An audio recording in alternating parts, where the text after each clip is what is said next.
Selamat pagi saudara-saudara. Sebelum kita memulai membaca Alkitab, mari kita berdoa. Terima kasih Bapa, kami bersyukur pagi ini bisa bangun dengan tubuh yang sehat tanpa kurang apapun. Sebelum kami melakukan aktivitas hari ini, kami rindu untuk membaca Alkitab Tuhan, untuk melandasi hidup kami dengan kebenaran-Mu. Oleh sebab itu kami semakin hari semakin berkenan di hadapan-Mu Tuhan. Urapilah setiap kami Tuhan, di dalam nama Tuhan Yesus. Haleluya. Amin.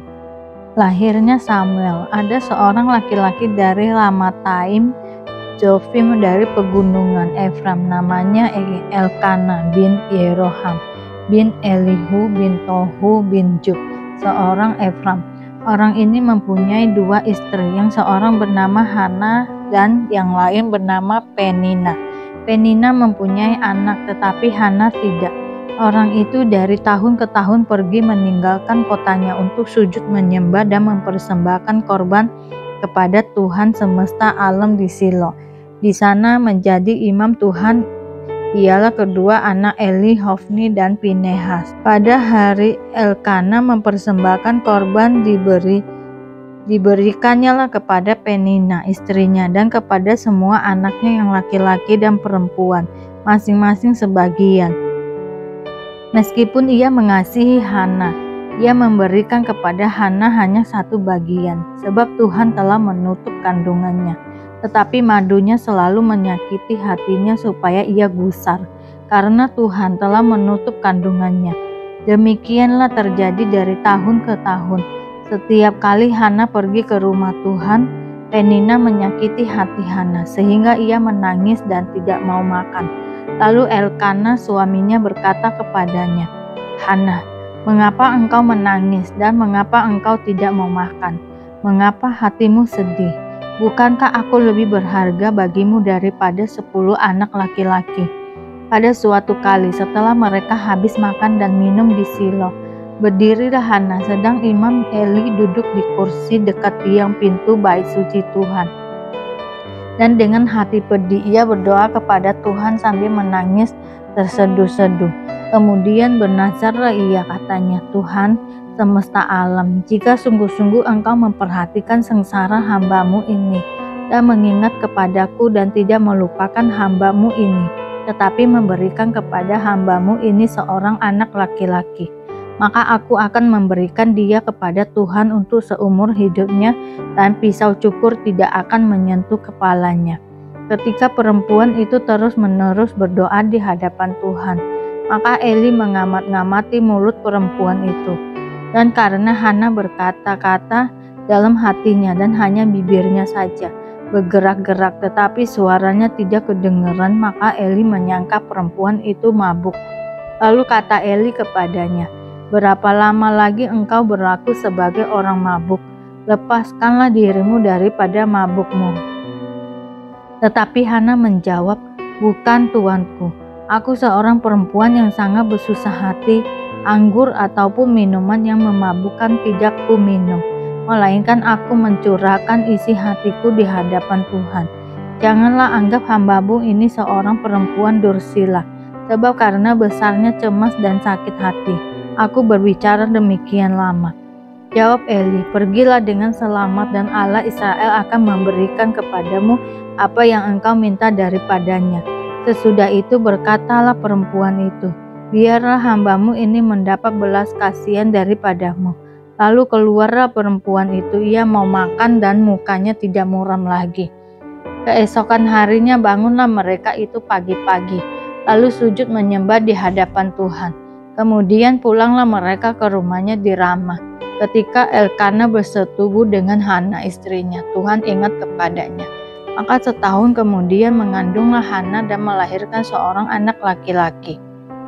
Ia menamai anak itu Samuel, sebab katanya, "Aku telah memintanya daripada Tuhan." Elkana, laki-laki itu, pergi dengan seisi rumahnya mempersembahkan korban sembelihan tahunan dan korban nazar kepada Tuhan. Tetapi Hana tidak ikut pergi, sebab katanya kepada suaminya, "Nanti apabila anak itu cerai susu, aku akan mengantarkan dia, maka ia akan menghadap ke hadirat Tuhan dan tinggal di sana seumur hidupnya. Kemudian Elkana suaminya itu berkata kepadanya, "Perbuatlah apa yang kau pandang baik, tinggallah sampai engkau menyapi dia.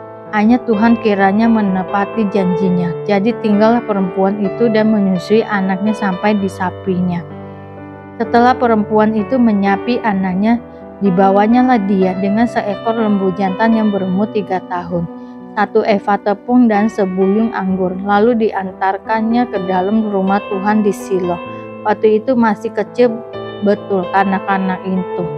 Setelah mereka menyembelih lembu, mereka mengantarkan kanak-kanak itu kepada Eli. Lalu kata perempuan itu, "Mohon bicara tuanku demi tuanku hidup. Akulah perempuan yang dahulu berdiri di sini dekat tuanku untuk berdoa kepada Tuhan. Untuk mendapat anak inilah aku berdoa, dan Tuhan telah memberikan kepadaku apa yang kuminati daripadanya. Maka aku pun menyerahkannya kepada Tuhan. Seumur hidup terserahlah ia kiranya kepada Tuhan." Lalu sujudlah mereka di sana menyembah kepada Tuhan. Puji-pujian Hana. Lalu berdoalah Hana, katanya, "Hatiku bersukaria karena Tuhan. Tanduk kekuatanku ditinggikan oleh Tuhan. Mulutku mencemoohkan musuhku, sebab aku bersukacita karena pertolonganmu. Tidak ada yang kudus seperti Tuhan, sebab tidak ada yang lain kecuali Engkau, dan tidak ada gunung batu seperti Allah kita. Janganlah kamu selalu berkata sombong, janganlah caci maki keluar dari mulutmu, karena Tuhan itu Allah yang Maha Tahu, dan oleh Dia perbuatan-perbuatan diuji. Busur pada pahlawan telah patah, tetapi orang-orang yang terhuyung-huyung pinggangnya berikatan kekuatan. Siapa yang kenyang dahulu sekarang menyewakan dirinya karena makanan, tetapi orang yang lapar dahulu sekarang boleh beristirahat. Bahkan orang yang mandul melahirkan 7 anak, tetapi orang yang banyak anaknya menjadi layu. Tuhan mematikan dan menghidupkan. Ia menurunkan ke dalam dunia orang mati dan mengangkat dari sana. Tuhan membuat miskin dan membuat kaya. Ia merendahkan dan meninggikan juga. Ia menegakkan orang yang hina dari dalam debu dan mengangkat orang yang miskin dari lumpur, untuk mendudukkan dia bersama-sama dengan para bangsawan dan membuat dia memiliki kursi kehormatan. Sebab Tuhan mempunyai alas bumi dan di atasnya ia menaruh daratan. Langkah kaki orang-orang yang dikasihinya dilindunginya, tetapi orang-orang fasik akan mati binasa dalam kegelapan. Sebab bukan oleh karena kekuatannya sendiri seorang berkuasa. Orang yang berbantah dengan Tuhan akan dihancurkan. Atas mereka ia menguntur di langit. Tuhan mengadili bumi sampai ke ujung-ujungnya. Ia memberi kekuatan kepada raja yang diangkatnya dan meninggikan tanduk kekuatan orang yang diurapinya. Kejahatan anak-anak Eli. Lalu pulanglah Elkana ke Rama, tetapi anak itu menjadi pelayan Tuhan di bawah pengawasan Imam Eli. Adapun anak-anak lelaki Eli adalah orang-orang dursila. Mereka tidak mengindahkan Tuhan ataupun batas hak para imam terhadap bangsa itu. Setiap kali seseorang mempersembahkan korban sembelihan, sementara daging itu dimasak, datanglah bujang imam membawa garpu bergigit 3 di tangannya, dan dicucukkannya ke dalam bejana atau ke dalam kuali atau ke dalam belanga atau ke dalam periuk. Segala yang ditarik dengan garpu itu ke atas diambil imam itu untuk dirinya sendiri. Demikianlah mereka memperlakukan semua orang Israel yang datang ke sana, ke Silo. Bahkan sebelum lemaknya dibakar, bujang imam itu datang lalu berkata kepada orang yang mempersembahkan korban itu, "Berikanlah daging kepada imam untuk dipanggang, sebab ia tidak mau menerima daripadamu daging yang dimasak, hanya yang mentah saja." Apabila orang itu menjawabnya, "Bukankah lemak itu harus dibakar dahulu, kemudian barulah ambil bagimu sesuka hatimu?" Maka berkatalah ia kepada orang itu, "Sekarang juga harus kau berikan, kalau tidak aku akan mengambilnya dengan kekerasan." Dengan demikian sangat besarlah dosa kedua orang muda itu di hadapan Tuhan, sebab mereka memandang rendah korban untuk Tuhan. Adapun Samuel menjadi pelayan di hadapan Tuhan. Ia masih anak-anak. yang tubuhnya berlilitkan baju efod dari kain lenan. Setiap tahun ibunya membuatkan dia jubah kecil dan membawa jubah itu kepadanya apabila ia bersama-sama suaminya pergi mempersembahkan korban sembelihan tahunan. Lalu Eli memberkati Elkana dan istrinya, katanya, Tuhan kiranya memberikan keturunan kepadamu dari perempuan ini pengganti yang telah diserahkannya kepada Tuhan. Sesudah itu pulanglah mereka ke tempat kediamannya. Dan Tuhan mengindahkan Hana, sehingga dia mengandung dan melahirkan 3 anak laki-laki dan 2 anak perempuan lagi. Sementara itu makin besarlah Samuel yang muda itu di hadapan Tuhan. Eli telah sangat tua apabila didengarnya segala sesuatu yang dilakukan anak-anaknya terhadap semua orang Israel, dan bahwa mereka itu tidur dengan perempuan-perempuan yang melayani di depan pintu kemah pertemuan. Berkatalah ia kepada mereka, "Mengapa kamu melakukan hal-hal yang begitu? Sehingga ku dengar dari segenap bangsa ini tentang perbuatan-perbuatanmu yang jahat itu. Janganlah begitu, anak-anakku. Bukan kabar baik yang ku dengar itu bahwa kamu menyebabkan umat Tuhan melakukan pelanggaran. Jika seseorang berdosa terhadap seorang yang lain, maka Allah yang akan mengadili. Tetapi jika seseorang berdosa terhadap Tuhan, siapakah yang menjadi perantara baginya?" Tetapi tidaklah didengarkan mereka perkataan ayahnya itu, sebab Tuhan hendak mematikan mereka. Tetapi Samuel yang muda itu semakin besar dan semakin disukai baik di hadapan Tuhan maupun di hadapan manusia. Nubuat tentang Eli dan kaum keluarganya.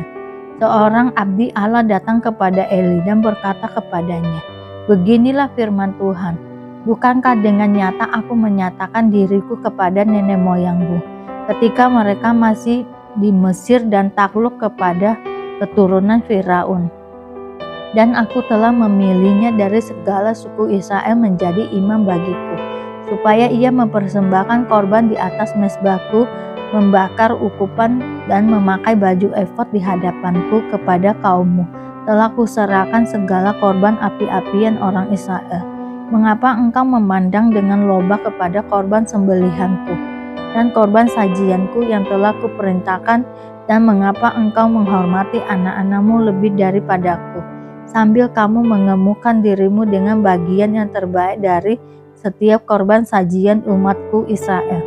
Sebab itu, demikianlah firman Tuhan Allah Israel, sesungguhnya aku telah berjanji, keluargamu dan kaummu akan hidup di hadapanku selamanya. Tetapi sekarang, demikianlah firman Tuhan, jauhlah hal itu daripadaku. Sebab siapa yang menghormati aku akan kuhormati, tetapi siapa yang menghina aku akan dipandang rendah. Sesungguhnya akan datang waktunya, bahwa aku akan mematahkan tangan kekuatanmu dan tangan kekuatan kaummu, sehingga tidak ada seorang kakek dalam keluargamu. Maka engkau akan memandang dengan mata bermusuhan kepada segala kebaikan yang akan kulakukan kepada Israel, dan dalam keluargamu takkan ada seorang kakek untuk selamanya. Tetapi seorang daripadamu yang tidak kulenyapkan dari lingkungan mezbahku akan membuat matamu rusak dan jiwamu merana. Segala tambahan keluargamu akan mati oleh pedang lawan. Inilah yang akan menjadi tanda bagimu, yakni apa yang akan terjadi kepada kedua anakmu itu, Hofni dan Pinehas. Pada hari yang sama keduanya akan mati, dan aku akan mengangkat bagiku seorang imam kepercayaan yang berlaku sesuai dengan hatiku dan jiwaku, dan aku akan membangunkan baginya keturunan yang teguh setia sehingga ia selalu hidup di dalam orang yang kuurapi. Kemudian siapa yang masih tinggal hidup dari keturunanmu akan datang sujud menyembah kepadanya, meminta sekeping uang perak atau sepotong roti, dan akan berkata, tempatkanlah kiranya aku dalam salah satu golongan imam itu, supaya aku dapat makan sekerat roti. Samuel terpanggil. Samuel yang muda itu menjadi pelayan Tuhan di bawah pengawasan Eli. Pada masa itu firman Tuhan jarang, penglihatan pun tidak sering. Pada suatu hari Eli, yang matanya mulai kabur dan tidak dapat melihat dengan baik, sedang berbaring di tempat tidurnya. lampu rumah Allah belum lagi padam. Samuel telah tidur di dalam bait suci Tuhan, tempat tabut Allah. Lalu Tuhan memanggil Samuel, Samuel, dan ia menjawab, "Ya Bapa." Lalu berlarilah ia kepada Eli serta katanya, "Ya Bapa, bukankah Bapa memanggil aku?" Tetapi Eli berkata, "Aku tidak memanggil, tidurlah kembali." Lalu pergilah ia tidur. Dan Tuhan memanggil Samuel sekali lagi. Samuel pun bangunlah lalu pergi mendapatkan Eli serta berkata, "Ya Bapa, bukankah Bapa memanggil aku?" Tetapi Eli berkata, "Aku tidak memanggil anakku, tidurlah kembali." Samuel belum mengenal Tuhan, firman Tuhan belum pernah dinyatakan kepadanya. Dan Tuhan memanggil Samuel sekali lagi, untuk ketiga kalinya. Ia pun bangunlah, lalu pergi mendapatkan Eli serta katanya, "Ya Bapa, bukankah Bapa memanggil aku?" Lalu mengertilah Eli bahwa Tuhanlah yang memanggil anak itu. Sebab itu, berkatalah Eli kepada Samuel, "Pergilah tidur, dan apabila ia memanggil engkau, katakanlah, bicaralah Tuhan, sebab hambamu ini mendengar." Maka pergilah Samuel dan tidurlah ia di tempat tidurnya. Lalu datanglah Tuhan berdiri di sana dan memanggil seperti yang sudah-sudah, "Samuel, Samuel." Dan Samuel menjawab, "Berbicaralah sebab hambamu ini mendengar." Lalu berfirmanlah Tuhan kepada Samuel, "Ketahuilah, aku akan melakukan sesuatu di Israel, sehingga setiap orang yang mendengarnya akan bising kedua telinganya. Pada waktu itu aku akan menepati kepada Eli segala yang telah kufirmankan tentang keluarganya dari mula sampai akhir. Sebab telah kuberitahukan kepadanya bahwa aku akan menghukum keluarganya untuk selamanya, karena dosa yang telah diketahui, yakni bahwa anak-anaknya telah menghujat Allah, tetapi ia tidak memarahi mereka. Sebab itu aku telah bersumpah kepada keluarga Eli, bahwa dosa keluarga Eli takkan dihapuskan dengan korban sembelihan atau dengan korban sajian untuk selamanya." Samuel tidur sampai pagi, kemudian dibukanya pintu rumah Tuhan. Samuel segan memberitahukan penglihatan itu kepada Eli. Tetapi Eli memanggil Samuel, katanya, "Samuel, anakku." Jawab Samuel, "Ya Bapa." Kata Eli, "Apakah yang disampaikannya kepadamu? Janganlah kau sembunyikan kepadaku, kiranya beginilah Allah menghukum engkau. Bahkan lebih lagi daripada itu, jika engkau menyembunyikan sepatah kata pun kepadaku dari apa yang disampaikannya kepadamu itu." Lalu Samuel memberitahukan semuanya itu kepada dengan tidak menyembunyikan sesuatu pun. Kemudian Eli berkata, "Dia Tuhan, biarlah diperbuatnya apa yang dipandangnya baik." Dan Samuel makin besar dan Tuhan menyertai dia, dan tidak ada satupun dari firman-Nya itu yang dibiarkannya gugur. Maka tahulah seluruh Israel dari Dan sampai Berseba bahwa kepada Samuel telah dipercayakan jabatan Nabi Tuhan. Dan Tuhan selanjutnya menampakkan diri di Shilo, sebab ia menyatakan diri di Shilo kepada Samuel dengan perantaraan firman-Nya. Beberapa nasihat. Yesus berkata kepada murid-muridnya, "Tidak mungkin tidak akan ada penyesatan, tetapi celakalah orang yang mengadakannya. Adakah lebih baik baginya jika sebuah batu kilangan diikatkan pada lehernya, lalu ia dilemparkan ke dalam laut, daripada menyesakan salah satu dari orang-orang yang lemah?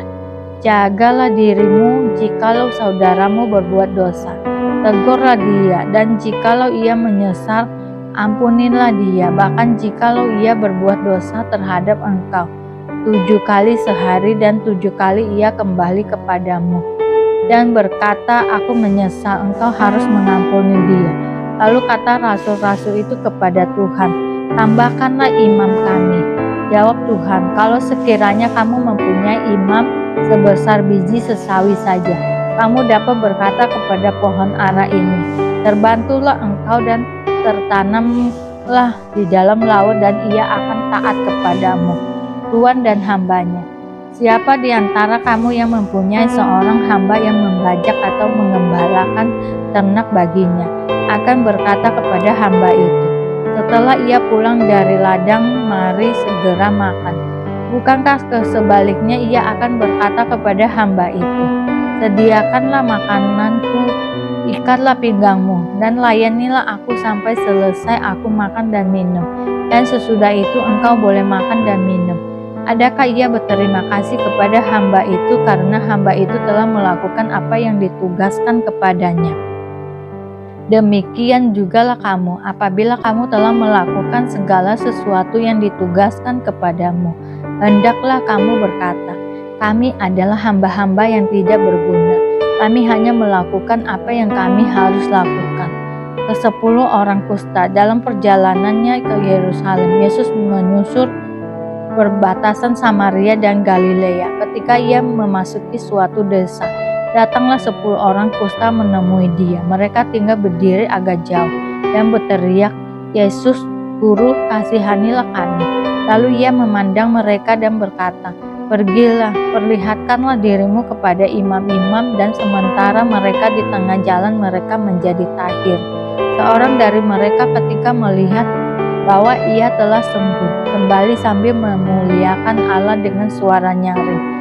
Lalu tersungkur di depan kaki Yesus dan mengucap syukur kepadanya. Orang itu adalah seorang Samaria. Lalu Yesus berkata, bukankah ke-10 orang tadi semuanya telah menjadi tahir? Di manakah yang 9 orang itu? Tidak adakah di antara mereka yang kembali untuk memuliakan Allah selain daripada orang asing ini? Lalu ia berkata kepada orang itu, berdirilah dan pergilah, imammu telah menyelamatkan engkau. Terima kasih Bapa untuk hari ini, sehingga kami dapat membaca Alkitab-Mu Tuhan. Mari doa Bapa kami. Bapa kami yang di surga, dikuduskanlah nama-Mu, datanglah kerajaan-Mu, jadilah kehendak-Mu di bumi seperti di surga. Berikanlah kami pada hari ini makanan kami yang secukupnya, dan ampunilah kami akan kesalahan kami, seperti kami juga mengampuni orang yang bersalah kepada kami. Dan janganlah membawa kami ke dalam pencobaan, tetapi lepaskanlah kami daripada yang jahat, karena Engkau-lah yang mempunyai kerajaan dan kuasa dan kemuliaan sampai selama-lamanya. Terima kasih Bapa. Kami selalu bersyukur atas apapun Tuhan berikan hidup kami. Engkau tidak pernah meninggalkan kami ya Bapa. Hidup kami akan senantiasa berkecukupan di dalam-Mu. Di dalam nama Tuhan Yesus kami berdoa dan mengucap syukur. Amin, amin, amin. Tuhan Yesus memberkati.